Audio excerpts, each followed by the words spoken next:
Back आप सभी का स्वागत है आपके अपने online platform D night class पर। देखिए, जैसा कि आप देख रहे होंगे, क्या एम लक्ष्मीकांत, जी हाँ, हम आपसे बोल रहे थे कि आपकी पॉलिटी क्लास जल्दी ही स्टार्ट होने वाली है। तो देखिए, वो स्टार्ट हो रही है। ठीक है, आज से हमने आपको पॉलिटी के इससे पहले 75 MCQs कराया, तो उसको जरूर देखिएगा। पृष्ठभूमि है वो, एक तरीके से इंपॉर्टेंट MCQ मिल जाता है, तो सभी को पढ़ने में अच्छा भी लगता है। ठीक है, देखिए, जितने भी सिविल सर्विस एस्पायरेंट्स हैं उन सभी के पास ये बुक जरूर होगी।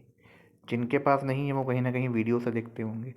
तो हम अपने चैनल पे लेकर के आए हैं एम लक्ष्मीकांत की, ठीक है, पॉलिटी की बुक।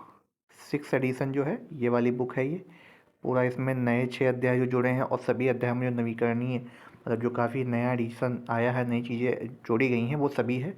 ये सभी प्रतियोगिताओं के लिए ज़रूरी है और इससे बाहर कुछ भी नहीं। जो लिखा हुआ है बिल्कुल सही है, क्योंकि पॉलिटी में इस बुक से बाहर कभी कुछ पूछा ही नहीं जाता है। तो 15 डेज़ में हम आपको ये बुक पूरी कराएंगे।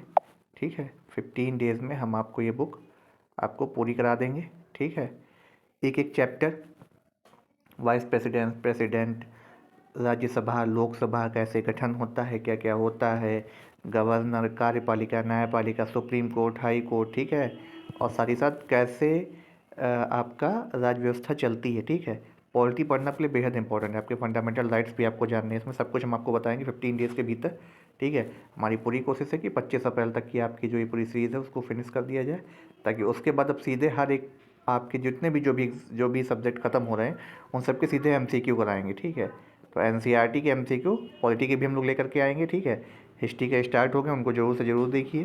ठीक है, बेहद इंपॉर्टेंट वो वीडियोज़ हैं आपके लिए, क्योंकि NCERT सही बच्चे नहीं पढ़ सकते हैं, और जो पढ़ भी लेते हैं समझ में आता है कैसे पढ़ें, तो उनके लिए वो वीडियोज़ हैं। सीधा MCQ के थ्रू थ्योरी कवर करी गई है। ठीक है, क्योंकि टाइम कम है इस वजह से। चलिए आइए देखते हैं। देखिए, इंडियन पॉलिटी आप देख रहे होंगे, क्या लिखा है, इंडियन पॉलिटी। ठीक है, तो देखिए इंडियन पॉलिटी, अब इसमें आपका देखिए क्या है, जो ये इंडियन पॉलिटी है आपकी। ठीक है, अब इंडियन पॉलिटी में अगर हम देखें तो ऐतिहासिक पृष्ठभूमि ये बेहद इंपॉर्टेंट है। हिस्टोरिकल बैकग्राउंड आपके लिए जानना बेहद ज़रूरी हो जाता है। ठीक है, तो आइए देखते हैं हिस्टोरिकल बैकग्राउंड क्या था। देखिए, 1600 में ईस्ट इंडिया कंपनी बनती है। ठीक है, 1600 में जो है आपकी ईस्ट इंडिया कंपनी बनती है। ठीक है, तो महारानी एलिजाबेथ प्रथम ने जो है चार्टर के द्वारा जो ईस्ट इंडिया कंपनी बनती है, भारत में विस्तृत अधिकृत यानी अधिकार प्राप्त कर दिए थे, अधिकार प्राप्त थे इस कंपनी को। ठीक है, अब उसके बाद देखिए क्या होता है, जब बक्सर की लड़ाई होती है, हमने आपको इतिहास में आपने बताया है, बक्सर की लड़ाई काफ़ी ज़्यादा संप्रभुत्व सत्ता स्थापित करने में आगे रहती है आपकी कौन सी, ब्रिटिश साम्राज्य की। ठीक है, तो जो ये आपकी बक्सर की लड़ाई होती है 1764 में, ठीक है, अक्टूबर में हुई थी। डेट क्या है आप बताइएगा। 1764 के बाद ईस्ट इंडिया कंपनी को बंगाल, देखिए पहले केवल ये इतना नहीं थे, बॉम्बे वगैरह में ही ट्रेड करते थे, लेकिन उसके बाद क्या होता है, ये बंगाल, बिहार और उड़ीसा की दीवानी और राजस्व एकत्रित करने का अधिकार मिल गया इन्हें। धीरे धीरे सभी भारतीय मामलों में हस्तक्षेप करने लगे। फिर जो चार्टर एक्ट आते थे वो भी काफ़ी इंपॉर्टेंट रोल आपका प्ले करेंगे। देखिए, अब होता क्या है, 1765 से 72 की अवधि में सरकार की व्यवस्था में द्वैत शासन देखा गया, यानी DRK सिस्टम। DRK सिस्टम देखे, जहाँ कंपनी के पास अधिकार तो थे लेकिन कोई जिम्मेदारी नहीं थी, लेकिन इसके भारतीय प्रतिनिधियों के पास सभी जिम्मेदारियाँ थी, लेकिन इनका कोई अधिकार नहीं था। तो इसके परिणाम स्वरूप क्या देखा गया, देखिए, कर्मचारियों के, कंपनी के जो कर्मचारी बड़े पैमाने पर भ्रष्टाचार करने लगे, अधिक राजस्व किसानों से लेने लगे, उनका कंपनी का दिवालियापन होने लगा, जिससे इसके सभी, जबकि इसके सभी अधिकारी जो है फल फूल रहे थे। ठीक है, तब आपका आता है पहले कंपनी का शासन 1773 से 1858 तक के जो एक्ट आते हैं। तो पहला एक्ट आता है 1773 का रेगुलेटिंग एक्ट। अब देखिए ये क्या करता है, देखिए ये क्या करता है, ईस्ट इंडिया जो कंपनी है, भारत में जो भी कंपनी थी ईस्ट इंडिया की, उनके कार्यों को नियमित और नियंत्रित करने की दिशा में ब्रिटिश सरकार ने कदम उठाया, पहला कदम था। तो पहला अधिनियम 1773 याद रखिएगा, रेगुलेटिंग एक्ट। ऐसा पूछा भी जाता है पहला एक्ट कब आया था। इसके द्वारा कंपनी, पहली बार कंपनी के प्रशासनिक और राजनीतिक कार्यों को मान्यता मिल गई। इसके द्वारा भारत में केंद्रीय प्रशासन की नींव भी रखी गई थी। विशेषताएं क्या थी, बंगाल के गवर्नर जल को बंगाल के जो गवर्नर पहले बोलते थे उसको बदल के क्या कर दिया गया, गवर्नर जनरल कर दिया गया। उसकी सहायता में जो है 4 मेंबर्स की भी कमेटी बनाई गई थी, 4 सदस्यीय कार्यकारी परिषद का गठन किया गया। वारेन हेस्टिंग्स, जी हाँ, ये नाम याद रखिएगा, बंगाल का पहला गवर्नर जनरल था, पहला गवर्नर बनाया गया था। कौन से थे, वारेन हेस्टिंग्स, वारेन हेस्टिंग्स। ठीक है, कुछ कुछ आपकी पॉलिटी और मॉडर्न हिस्ट्री आपकी मिले मैच भी खाएगी, अभी आगे चल के देखिएगा। तो बॉम्बे और मद्रास और बंगाल के गवर्नर जो है बंगाल के अधीन हो गए थे। इस तरीके से कह कि भारत पूरा कंट्रोल हो रहा था बंगाल से। अधिनियम के अंतर्गत कलकत्ता 1774 में एक उच्चतम न्यायालय की स्थापना करी गई। यह आपसे पूछा जाता है। और मुख्य न्यायाधीश और 3 अन्य न्यायाधीश थे। एलिजा एम्पेस की पहली न्यायाधीश बनते हैं। ठीक है, तो याद रखिएगा कब कलकत्ता हाईकोर्ट बनता 1774 में, इसी एक्ट के थ्रू बनाया गया था। इसके तहत कर्मचारियों को जो है निजी व्यापार करने और भारतीय लोगों से उपहार व रिश्वत लेना प्रतिबंधित कर दिया गया था, जो लेते थे पहले। इस नियम के तहत ब्रिटिश सरकार का कोर्ट ऑफ डायरेक्टर्स यानी कंपनी गवर्निंग बॉडी के माध्यम से कंपनी पर नियंत्रण ज़्यादा हो गया था। इससे भारत में इसके राजस्व, नागरिक और सैन्य मामलों की जानकारी ब्रिटिश सरकार को देना आवश्यक कर दिया गया था। अब देखिए एक्ट ऑफ सेटलमेंट 1781 का एक्ट आता है।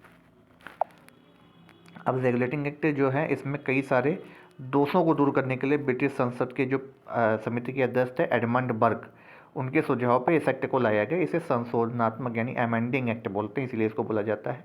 या बंगाल जुडिकर, ठीक है, ये बंगाल जुडिशरी जुडिकेशन जुडिशरी एक्ट 1781 भी कहा जाता है। अब इस एक्ट के तौर क्या हुआ, कलकत्ता की जो सरकार को जो है सीधा बंगाल को बिहार उड़ीसा के लिए विधि बनाने यानी कानून बनाने का अधिकार प्रदान कर दिया गया था।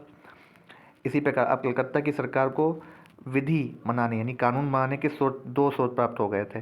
पहला रेगुलेटिंग एक्ट के अधीन हुआ कलकत्ता की प्रेसिडेंसी के लिए, दूसरा एक्ट ऑफ सेटलमेंट यानी बंगाल बिहार उड़ीसा की दीवानी सीधा राइट्स इनको मिल गए, निर्मित कर सकती थी वहाँ पे लिए। फिर क्या होता है देखिए, सर्वोच्च न्यायालय के विधियों के संपादन में भारतीयों के धार्मिक एवं सामाजिक रीति रिवाजों तथा परंपराओं का ध्यान रखने का भी आदेश दिया गया। अगला देखिए क्या होता है, अब गवर्नर जनरल इन काउंसिल को सर्वोच्च न्यायालय की अधिकारिता से मुक्त कर दिया गया। अर्थात गवर्नर जनरल की जो परिषद थी जो नियम बनाएगी वो उच्चतम न्यायालय के पास पंजीकृत कराना आवश्यक नहीं होगा। ये इस एक्ट में लाया गया था। अब क्या होता देखिए, प्रांतीय न्यायालयों के विरुद्ध अपील गवर्नर जनरल की परिषद के पास की जा सकती है, लेकिन 5,000 पाउंड या उससे अधिक के मूल्य के जो कुछ भी होंगे मामले ब्रिटिश सम्राट के पास भेजे जाएंगे। वो देखिए इसमें क्या क्या खामियां भी आ गई थी, आगे चलिए आपको पता चलेगा।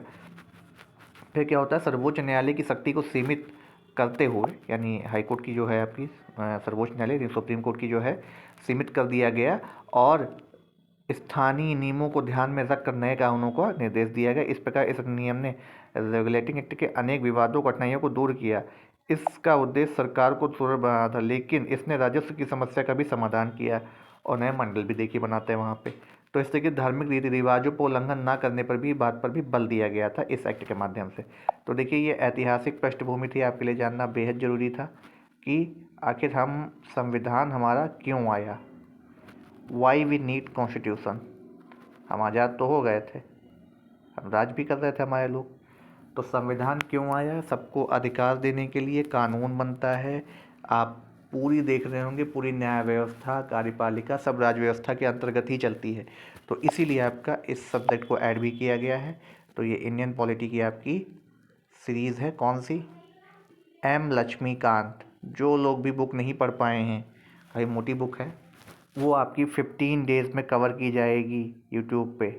बहुत जगह आपने देखा होगा 48 घंटे।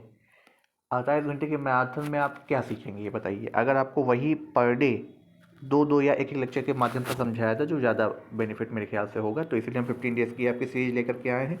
लक्ष्मीकांत की बुक हम पूरी ख़त्म करेंगे। और आपकी जो मॉडर्न हिस्ट्री चल रही है वो स्पेक्ट्रम से चल रही है, ये भी आपको बता दें। तो स्पेक्ट्रम की बुक अब आपको आगे देखने को मिलेगी, जो मेन पार्ट्स में आपके आएगी। ठीक है, तो तब तक के लिए आप सभी से हम धन्यवाद लेते हैं। वीडियो को लाइक करिए, शेयर करिएगा। आपको जो भी सुझाव होगा वो आपका सर्वोपरि होगा। तब तक के लिए, और हाँ, CUET वाले बच्चे पॉलिटी को ध्यान से देखेंगे, जिनको भी BA के लिए एडमिशन लेना है, ये सीरीज उनके लिए भी कभी बेनिफिशियल होगी। CUET के जो BA के बच्चे हैं उनको ज़रूर देखनी है। ठीक है, और साथ ही साथ आपकी वीडियो री एग्ज़ाम वाले इसको ज़रूर देखें। ठीक है, हर एक एग्ज़ाम में आती है। ठीक है, EPFO APFC सब के लिए इम्पॉर्टेंट है, सभी प्रतियोगिताओं के लिए ज़रूरी है। तब तक के लिए हम अगले वीडियो मिलते हैं। तब तक के लिए आप सभी से धन्यवाद लेते हैं।